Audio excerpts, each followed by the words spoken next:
I'm Lady T506. Well, welcome to my channel.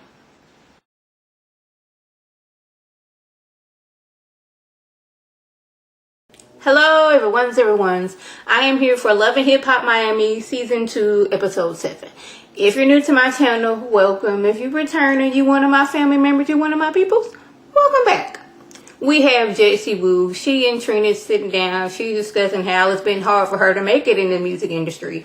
She just thought that she was going to get that song a few episodes ago and it was going to be free. She didn't know they were going to try to charge her like $40,000. I guess she thought she was going to get the hookup. Or, yeah, in the music industry, you're just like, okay, I recorded the song, so therefore the song was mine. Like, you may have recorded it, but you have to pay for it after you record it. You know that, boo-boo. But she didn't know that. She's saying how she's dealt with other, like, men in the music industry that's always, okay, if you want this song, you're going to have to sleep with me. You want to get studio time, you want to sleep with me. She was invited to a party, her and her homegirl, and they get there, and the only females there is her and her friend. Something happens to where she was left alone in the room by herself with some dudes. I don't know how many it was, but she ended up getting raped.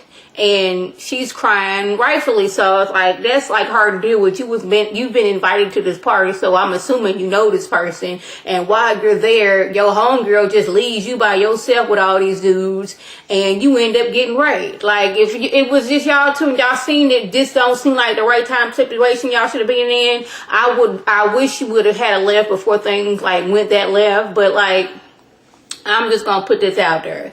Girls, when y'all going out together, stick together. Make sure that we're not getting drinks from random people that's slipping stuff in there.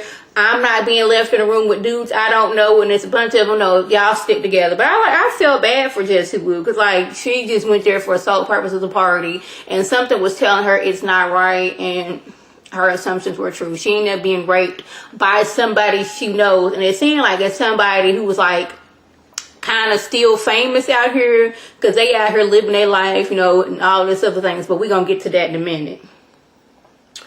Joy, she speaks with her business attorney to see how she can expand her wig making business. Now, the place she was renting, they just like pulled her they pulled her lease, so now she's looking for a bigger place. But the attorney tells her, well, if you're going to get space, they're going to look at your credit, and your business credit is tied to your personal credit, and your personal credit is tied to Trick Daddy, and Trick Daddy got a few issues. He has IRS issues, and he has his bankruptcy issues. So whatever he owes to the government, you also owe. And if you make anything from these businesses, he can take half of it. So now she's like, I really need to get this divorce. But I'm like, if you had this wig making business and it was so good that you want to expand, like, why don't you have the money for divorce? But then we found out it's like $40,000 for a divorce. Trick last season just was like flat up, down, left and right. I'm not gonna give you this divorce. We in this together forever. I'm not leaving you. You not leaving me. I'm not paying nobody's money for no divorce. But I'm like, I'm pretty sure there's a way that you can get around it if you got the money. And Trick is just like dragging his feet about this divorce. Like, seriously, I don't even know why Trick Daddy's even on this season. He just comes, films a little scene, whatever scene he's in with Joy, he's making her mad, and he just rolls off into the sunset. So Amara and JoJo, they decide to go to a Gunblaze event. And when I seen it, I was like, okay, Mona, she's trying something different. We don't have a table between the females. We have a whole pool table. But Amara lets Kiara know, I was not in Gunblaze event because I wanted to get with him. I'm an artist, he's an artist. Did it ever occur to you that I want to work with him as music-wise? And, this is business, not personal. If you knew me like you say you know me, then you know that I'm friendly and I'm bubbly. And I'm not saying he's not a good man. He's just not that person for me, okay? I don't want gunplay like that. I was just, we was just talking because I wanted to get with him like music-wise. She wasn't getting loud and all upset. Kiara wasn't getting loud and all upset. She was like, oh, what, you know what?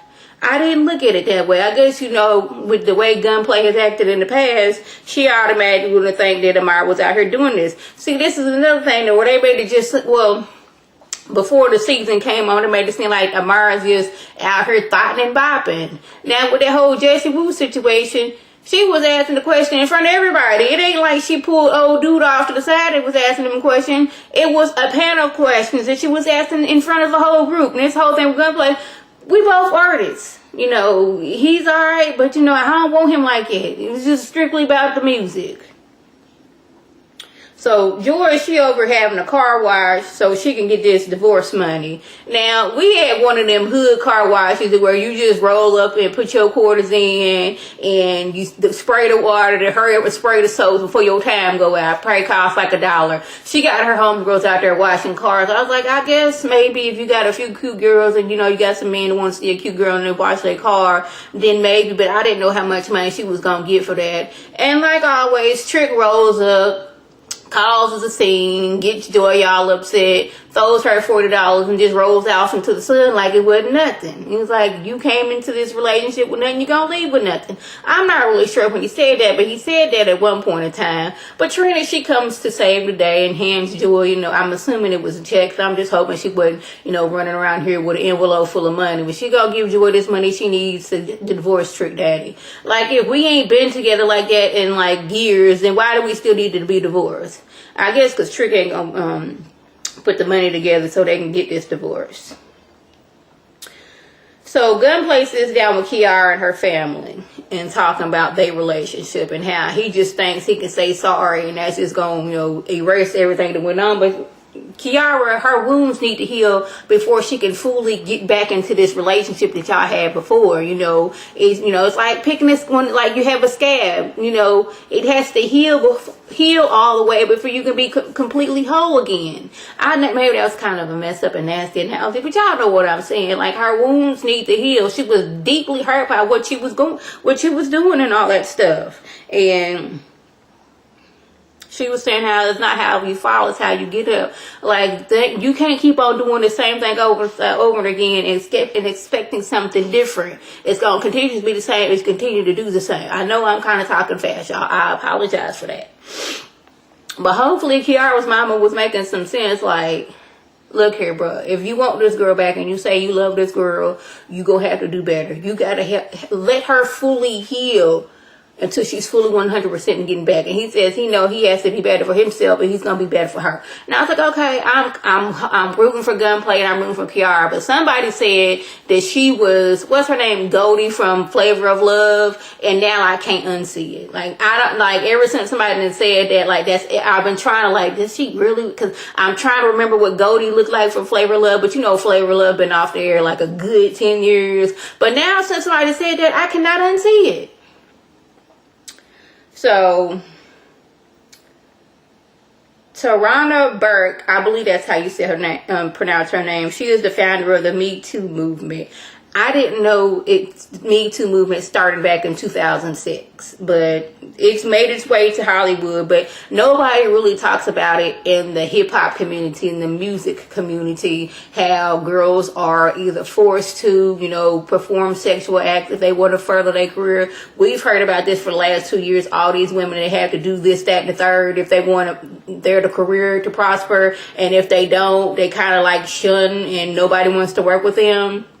So now she's talking to a few ladies, and Jessie, she's still dealing with the fact that she was raped, and her attacker, he is, you know, living a jet set lifestyle, making Grammy nominated songs, you know, touring, working with people she would love to work with. He's not feeling the effects of what he did to her. He didn't just did that and went on about his life because he was never prosecuted. And it sounded like it was somebody big in the music industry. She didn't say any names because, you know, Mom was like, y'all not fit to sue me about it here. But she was like, how do I move on when the person who attacked me is still out here free in the world? Now, I don't know if she ever pressed charges. How long ago was it? Has the statute of limitations, you know, gone away or whatever? But her attacker is still out here making a name for himself, Grammy nominated, touring, working with big name people, and she's sitting here still suffering from the attack that she went through. Chinese Kitty, she talks about how she was pressured to go to a party and drink, and she's not a drinker. And I don't know if somebody slipped something in her drink or she's just not used to drinking, because she felt like she couldn't talk, she couldn't move, and she was raped and just basically thrown off on the side of the road after they was done with her. And she's sitting up there crying on the side of the road, and her daddy has to come and find her. And she's never told anybody about this. And to this episode, like, they go through a lot in this music industry, you know, which, you know, basically being objectified by men and some women too. And, you know, dealing with, you know, the industry, some people, I'm gonna say some, not all, in the industry want you to perform certain things in order to get some things done to get your career out here. So I'm glad they was on here talking about the ugly side of the hip hop world. So if I left anything out, by all means leave a comment below. If you're new to my channel, welcome. Feel free to subscribe. It is free all day, every day, free 99. If you're returning, you one of my family members, you one of my peoples, well, welcome back. Tell your people to tell their people to come over here and be one of my peoples. This is Lady T signing off. Have a good one.